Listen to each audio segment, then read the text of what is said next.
আসসালামু আলাইকুম ভাই সকল। আমি দক্ষিণ কোরিয়া থেকে বলতেছিলাম। অনেক বছর আগে দক্ষিণ কোরিয়া ছিল খুব গরিব একটি দেশ। যুদ্ধের পর চারদিকে ছিল ভাঙা ঘর, ক্ষুধা, বেকারত্ব আর হতাশা। মানুষ ভাবতো এই দেশ কি কখনো মাথা তুলে দাঁড়াতে পারবে। কিন্তু একদিন দেশের মানুষ সিদ্ধান্ত নিল, আমরা হাল ছাড়ব না। তারা প্রথমে শিক্ষাকে শক্তি বানালো। ছোট ছোট শিশুরা দিনরাত পড়াশোনা করত, কারণ তারা বিশ্বাস করত জ্ঞানই দেশের ভবিষ্যৎ।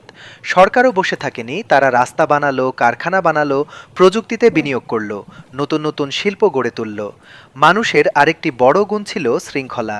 তারা সময়কে সম্মান করত, কঠোর পরিশ্রম করত, নিজেদের কাজকে দায়িত্ব মনে করত। কেউ বলতো না এটা শুধু আমার কাজ নয়, বরং সবাই ভাবতো দেশ এগোলে আমিও এগোবো। ধীরে ধীরে ছোট ছোট কারখানা বড় কোম্পানিতে রূপ নিল। আজ বিশ্বের নামী কোম্পানিগুলো এসেছে দক্ষিণ কোরিয়া থেকে। স্যামসুং, হিউন্ডাই আর এলজি সারা পৃথিবীতে পরিচিত হয়ে উঠল। তাদের আরও অনেক ভালো গুণ আছে: পরিচ্ছন্নতা, প্রযুক্তির ব্যবহার, দেশপ্রেম, নিয়ম মেনে চলা, নতুন কিছু শেখার আগ্রহ, দ্রুত কাজ করার মানসিকতা, আর একে অপরকে সহযোগিতা করার অভ্যাস।